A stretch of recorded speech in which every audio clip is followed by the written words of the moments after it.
Hi friends, ఈరోజు మన video ఏంటంటే మన ఇంట్లో ఏం కూరగాయలు లేనప్పుడు ఇలాగ కానీ చేసుకుంటే అందరమే మంచిగా తృప్తిగా భోంచేస్తామండి. ఇక్కడ 4 టమాటాలు 2 ఉల్లిగడ్డలు ఉంటే చాలు మంచి బిర్యానీ స్టైల్లో చేసుకోవచ్చు. ఇక్కడ నేను పొయ్యి మీద గిన్నె పెట్టి మన నెయ్యి 4 టీ స్పూన్లు వేసాను. అది వేడెక్కినాక అన్ని ఓల్ గరం మసాలా ఒక 2 టీ స్పూన్లు దాకా వేసాను. 2 ఉల్లిగడ్డలు కట్ చేసేసాను. ఇక్కడ 2 క్యారెట్లు సన్నగా కట్ చేసేసాను. ఇవన్నీ మంచిగా ఫ్రై అవ్వాలి. 4 పచ్చిమిరపకాయలు మధ్యకి సీల్ చేసాను.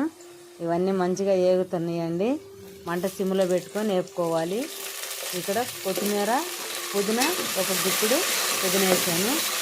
పుదీనా వేసి ఇదంతా మంచిగా వేపుకోవాలి. వేపుకున్నాక మనం 1 టీ స్పూను అల్లం చిన్నులపాయ పేస్టు దంచేసుకోవాలి. అప్పుడు దంచేసుకోవాలి. అప్పుడే బాగుంటుంది బిర్యానీలో. టమాటా రైస్ అనవచ్చు, లేకపోతే ప్లెయిన్ బిర్యానీ అనవచ్చు, ఏదైనా అనవచ్చు అండి. ఈ విధంగా వండుకుంటే మనకి కూర ఏం అవసరం లేదు. ఎందుకంటే మనకు మసాలాలు అన్నీ కారం అన్నీ పడుతున్నాయి కాబట్టి ఓల్ని పెరుగుంటే చాలు. ఇట్లా కానీ చేసుకుంటే హ్యాపీగా తింటాం. ఇక్కడ మనకి ఇవన్నీ వేగిపోయినాయండి. 1 టీ స్పూన్ పసుపు వేసుకోవాలి. పసుపు వేసుకున్నాక ఇక్కడ నేను 4 టమాటాలు మంచిగా పండిన టమాటాలు పొడుగ్గా కట్ చేసుకొని వేసుకున్నాను. ఇవి మంచిగా మగ్గించుకోవాలి. మనం 1 టీ స్పూన్ ఉప్పు వేసామంటే తొందరగా టమాటా మగ్గిపోతుంది. టమాటా మగ్గించుకున్నాక మూత పెట్టుకొని మంచిగా మంట సిమ్లో పెట్టుకొని ఉడికించుకోవాలి. మంట పెద్దగా పెట్టామనుకో అడుగు మాడిపోతుంది, అది చూసుకోవాలి. ఇక్కడ మనకి టమాటా కూడా మగ్గిపోయిందండి. చూడండి, అడుగేమంటుకోలేదు.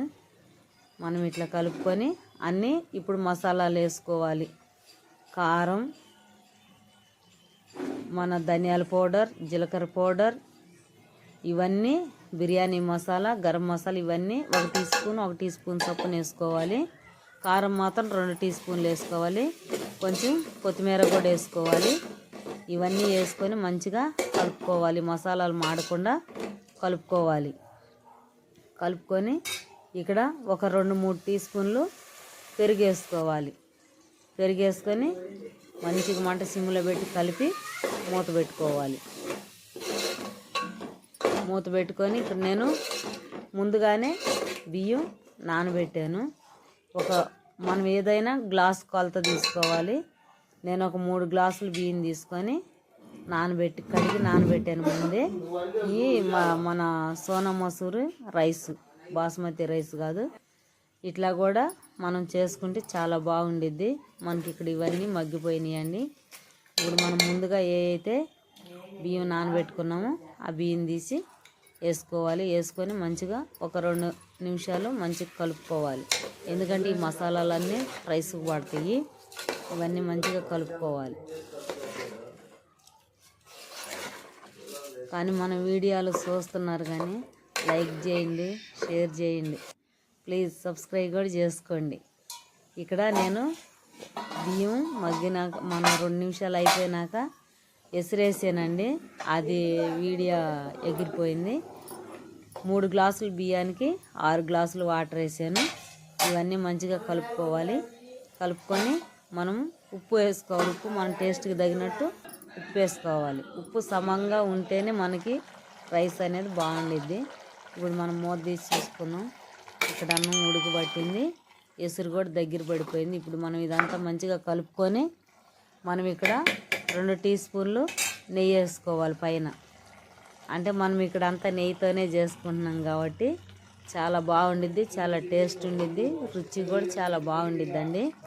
నెయ్యి వేసుకొని కొంచెం కొత్తిమీర, కొంచెం పుదీనా సన్నగా కట్ చేసుకొని వేసుకోవాలి. వేసుకొని మంట సిమ్లో పెట్టి దమ్ముకి వేసుకోవాలి. మూత పెట్టుకోవాలి. 2 నిమిషాల తర్వాత మనకి ఇక్కడ రైస్ మంచిగా అయిపోయింది. మంచి స్మెల్ కూడా వస్తుంది. చూడండి ఎంత పొడి పొడిగా అయిందో. ఈ విధంగా వండుకుంటే హ్యాపీగా తినేస్తారు పిల్లలు. చాలా బాగా కూడా ఉండిద్ది. టిఫిన్ బాక్సులో కట్టడానికి కూడా బాగుండిద్ది. ప్లీజ్ సబ్స్క్రైబ్ చేసుకోండి.